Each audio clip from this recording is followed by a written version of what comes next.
Richard Humphries. Richard is an expert in health and social care policy, social care in particular. He's an advisor to the Health Foundation, a trustee at ADAS. He's a visiting professor at Worcester, and has also got a career that tracks through Department of Health, local government, and various roles in the NHS. So very much looking forward to hearing what Richard has to say.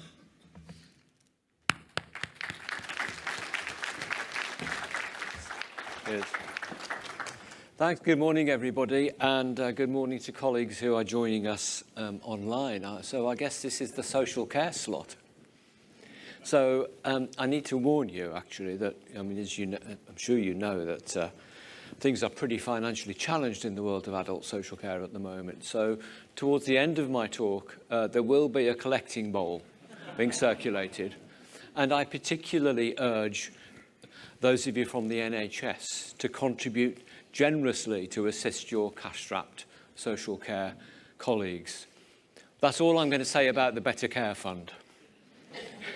But seriously, what I want to do really is to talk about the overall policy and organisational context for health and social care. I want to argue that joining up health and social care is an absolute must-do, but it's really difficult because of some aspects of how the two systems have developed over the years. But I want to argue that there is a lot of power behind data to either make it easier to do that or make it more difficult. A while ago, I was having a chat to a small group of serving directors of adult social care. And when we were reminiscing about the time in the long-distant past when I was a director, and they said, how did you stay on top of your budget? And I gave them two bits of advice, really. The first was to employ a really good management accountant. And the second was to employ a really good team of analysts to help them understand what they were achieving with the money and how it was being spent. So, hopefully they will take that advice. But I think there is this kind of massive unifying purpose across the NHS and social care because it faces some common challenges. I suspect that Anita Charlesworth may have covered a lot of this yesterday, so I won't say too much about it, but we've got a population that is getting bigger and it's aging. The burden of disease is changing, and that's creating new kind of needs, including more multimorbidity and increasing complexity and acuity of needs.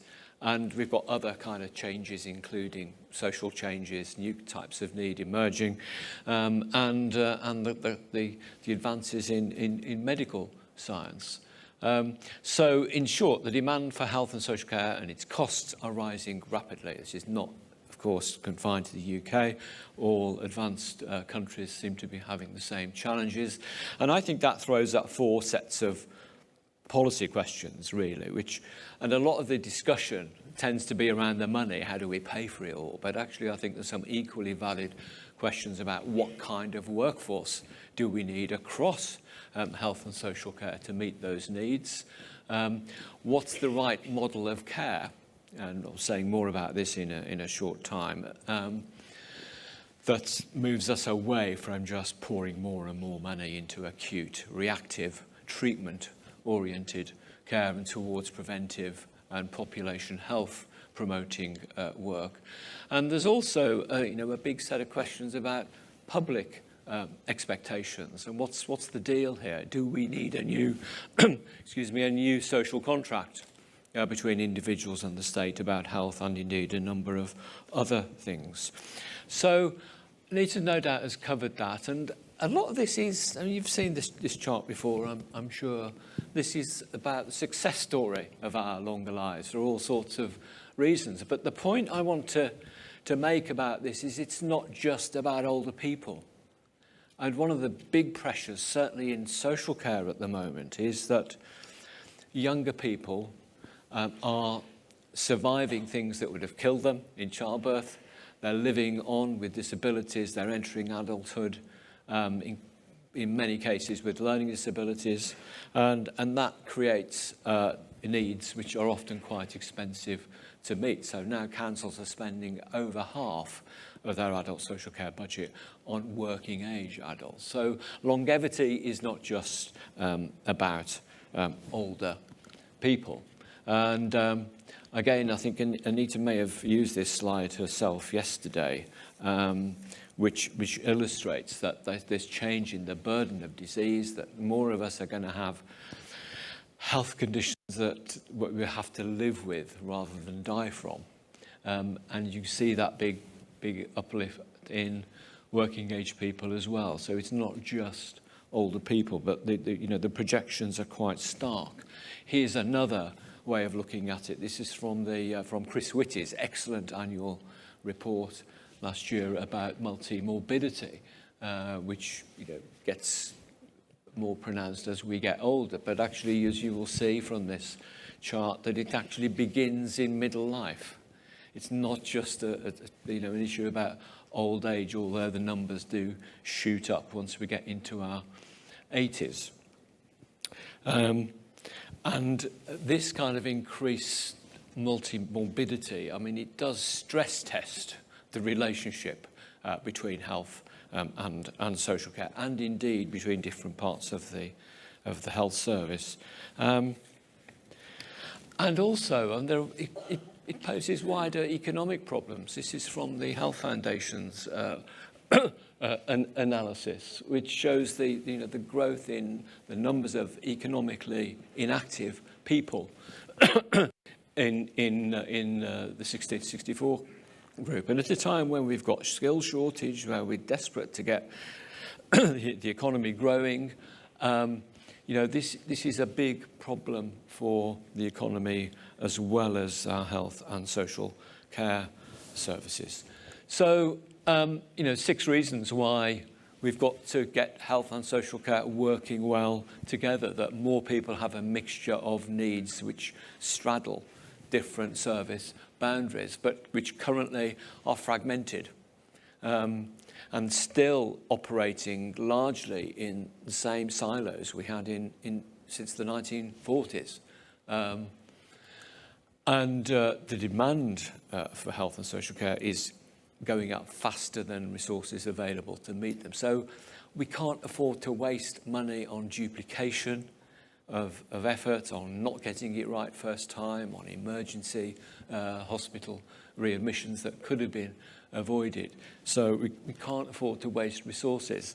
And there's also the consideration that, as Atul Gawande pointed out in his Wreath lectures a while back, we live in the century of the system, that no organisation in the NHS or in social care can actually achieve its objectives in isolation. It depends on collaboration and partnership with its fellow local organisations. So now integrated care or coordinating resources and services around the needs of individuals and populations is now vital. But the other thing we've got to do is think about coordination at the population level and not just in relation to individual care arrangements. So this is where all the stuff that no doubt Anita talked to you about yesterday about shifting towards prevention, health improvement and population level interventions is really important. A quick reference to a piece of work I did a while back now. In fact, it's almost 10 years I was staggered to discover, with David Oliver. What does good care for older people look like? And this was the model that we came up with, ranging from 9 components, ranging from helping people to age well and stay well in their own homes and communities, right through to end-of-life care, and the unifying thread being integrated services to bring them all together. And I think that model is still good, and it still that's quoted in places, and there's the link. But it's very much about getting all parts of the system working together and delivering joined-up care for individuals. So, I mean, in my view, the case for integrated care is overwhelming, and the potential benefits are better outcomes for people, better use of limited resources, reduced use of hospitals and long-term care, which are the most expensive parts of the system and often produce the least satisfactory outcomes, more care closer to home, and it avoids the consequences of fragmented and uncoordinated care. And one of the comments I often get asked is, well, the evidence for the benefits of integrated care are pretty modest, aren't they? And that's actually, I think that seems to be true. It's very, very hard to get evidence about the benefits of integration and care coordination. However, the counterfactual is that we know that fragmented care, poorly coordinated care, the evidence for the damage that causes and the higher cost is absolutely overwhelming. So the issue is, how do we do it? Because it is hard to do for reasons I'm coming on to. We have payment regulation, performance regimes getting in the way of organisations working together.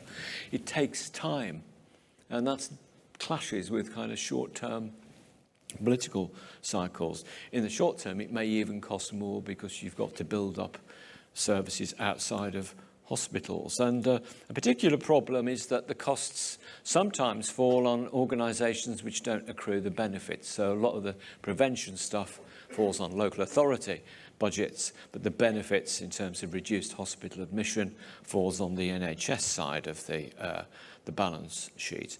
And it demands different leadership skills and styles that we've been used to.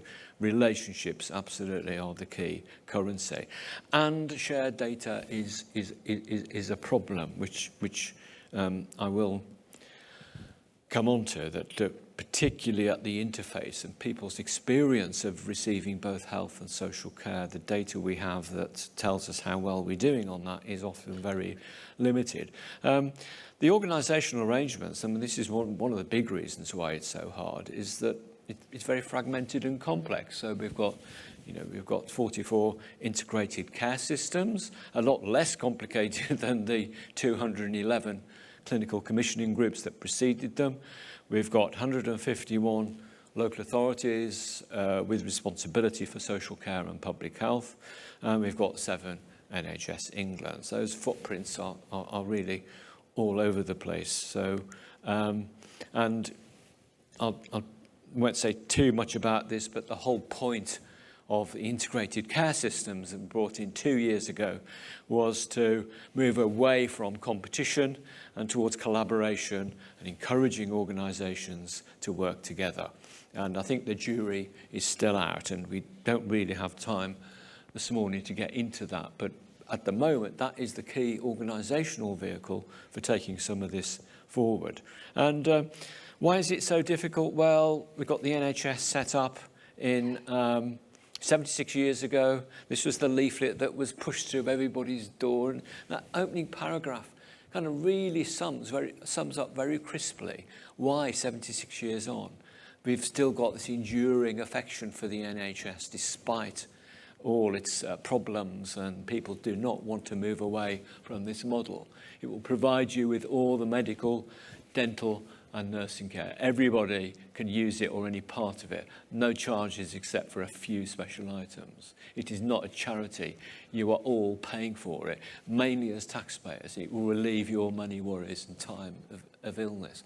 That is a fantastic example of non-bureaucratic prose, isn't it? That sums up in one paragraph the essence of why people have this kind of love affair with the NHS.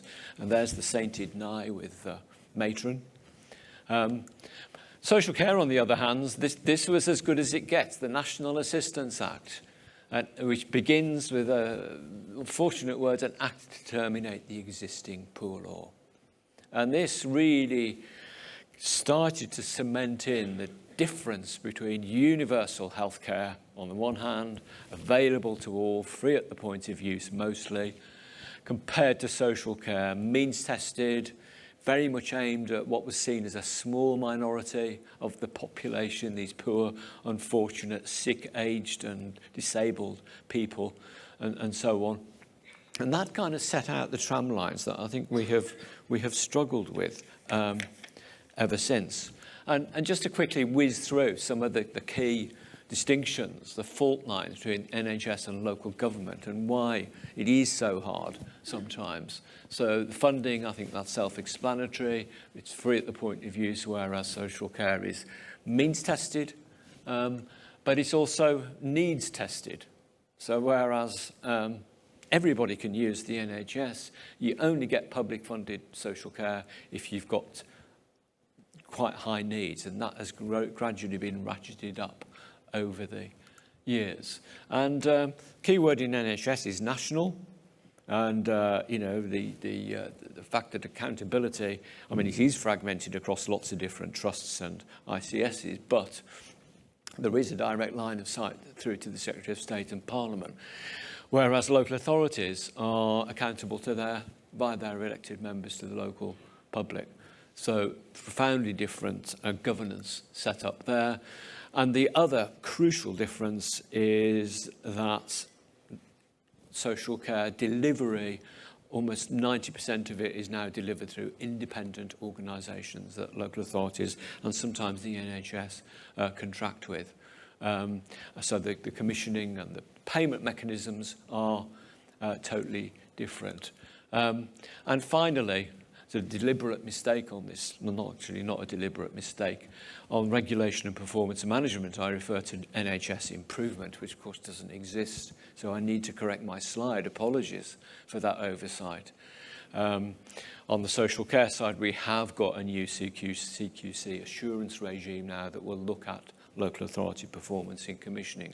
But this is just a very quick snapshot, which I hope will be helpful, particularly to NHS colleagues, in understanding just how fundamentally different the two sets of services are. And that's why the ambition and the rhetoric about integration and coordination, it's much harder to deliver in practice. And I thought also just to quickly talk about the workforce, which is actually bigger than the NHS, 1.8 million posts at the last count, but is much less professionalised. And you will see at the top right hand there, the regulated professionals, only around 5% of the total workforce. In the NHS, I think it's about 55%. So, and that, all sorts of issues associated with that to do with pay, conditions of service, and so on. But that gives you kind of an insight into the workforce differences. And this is aside from the King's Fund, which shows that a gap really between people asking for help from social care and fewer people getting it. This underlines again that this is not a universal service. Last assessment of integration, it was primarily about the Better Care Fund, was 2018, and it was pretty critical actually of the Better Care Fund. It argued it wasn't achieving its objectives, but it did make this plea for to recognise all the hard work that's going on locally, to take forward some of that need for better coordination. More recently, last week, ADAS published its annual survey with a 95% response rate from serving directors. And again, this highlighted some of the pressures on social care that are coming from the NHS side. And what I wanted to just quickly summarise what I think the hotspots are. Hospital discharge is one of them, and this gets into the headlines a lot. And it's a good example, actually, of how data can either help or hinder efforts. Since 2020, data about organisations responsible for delays has not been published for many reasons we don't have time to go into. But before then, it was possible to see where responsibility lay. And certainly until that point, and fairly consistently in the 10 years up to it, around 2/3 of delays were actually attributable to NHS causes, not social care. So that data is not published anymore. And yes, we want to avoid the blaming and naming and shaming.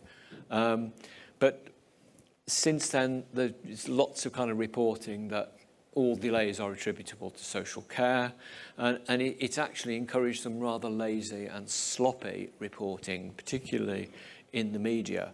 And I think the best guess that people have come up with, and you may know differently, is that currently around half of delays are due to social care and the others to do with internal NHS reasons. But that's really important that we don't know actually. So continuing healthcare is another one. That's about the continuing healthcare regime. This is a really kind of bad place for people, where somebody's got to work out whether your needs are sufficiently intensive and clinical to justify continuing healthcare, in which case the NHS pays for all your care bills completely.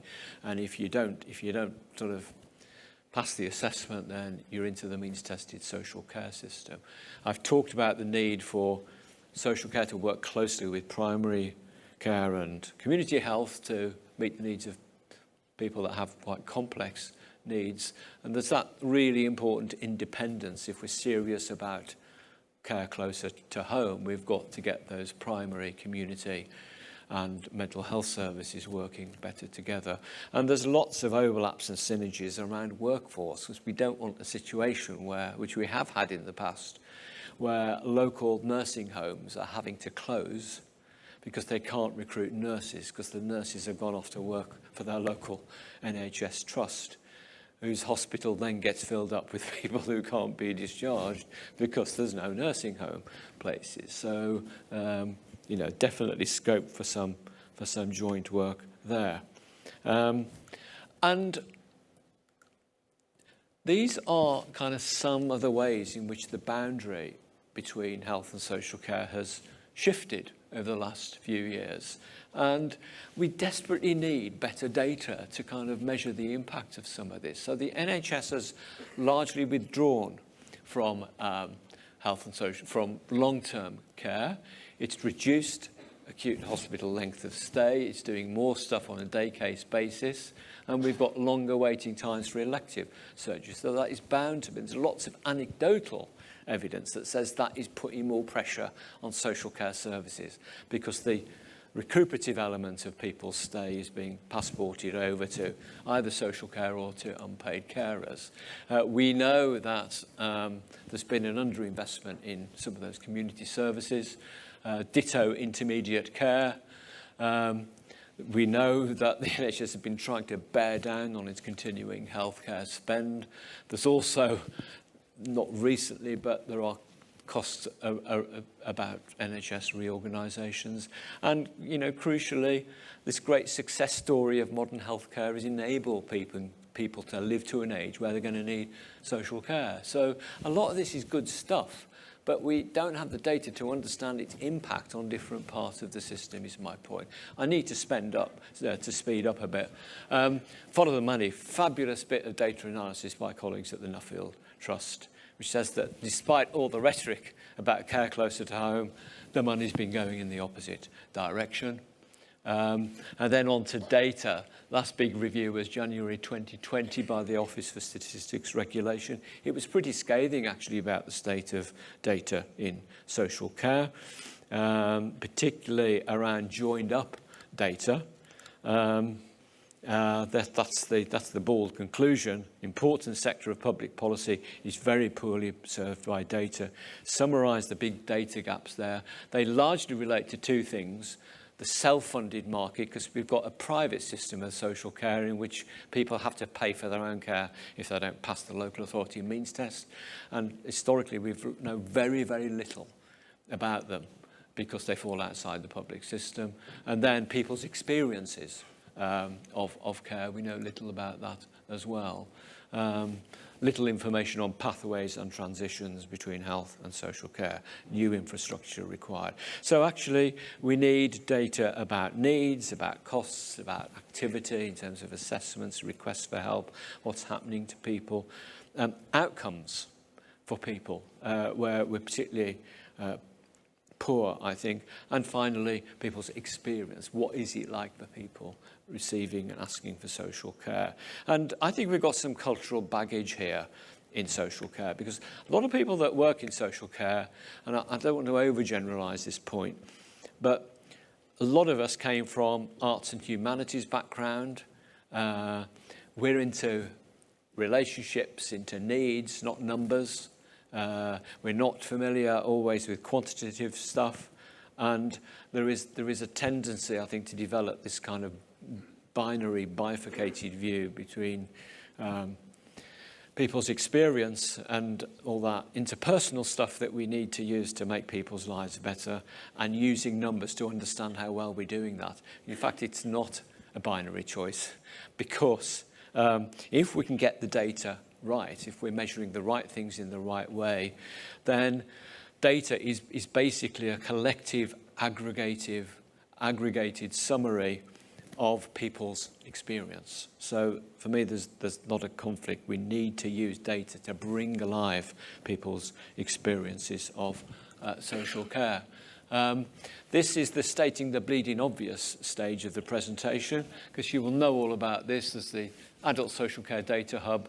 We've got the LSE's catalogue of social care data. And if you come to the panel session after the break, we'll be looking in more detail at the LG Inform tool, which has got lots of measures and standardized reports and stuff like that. So, and we now have, I mean, you know, there is progress. We've got this roadmap for better data, and we're getting there with some of the milestones, although I think we still have some way to go, particularly around shared data and linking data. And colleagues in the West Midlands, again, we'll be saying more about this in the panel discussion. I think are doing some great work locally on really making the data work to help them understand local needs, and various examples here, which we'll talk about later. So that's it. And I just want to conclude. I mean, I think there are kind of three challenges we've got, really.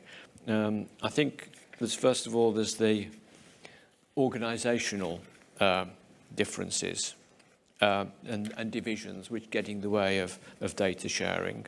Secondly, there's all the governance and data information requirements. But I urge you to think about whether some of those issues are not technical, but actually to do with trust and the willingness and ability of organisations to share, and individuals within it. So whether it's a trust or whether it's a technical challenge. And thirdly, I think there are some methodological and technical challenges about how we find the right measures that are not burdensome on practitioners and organisations, but really enable us to understand better people's experience. So I think I'm probably bang right out of time at that point. So I'm sorry if that was a bit breathless towards the end, but I hope it will be help you to think through some of the issues as we work together across health and social care. Thank you very much. Where's the collecting ball?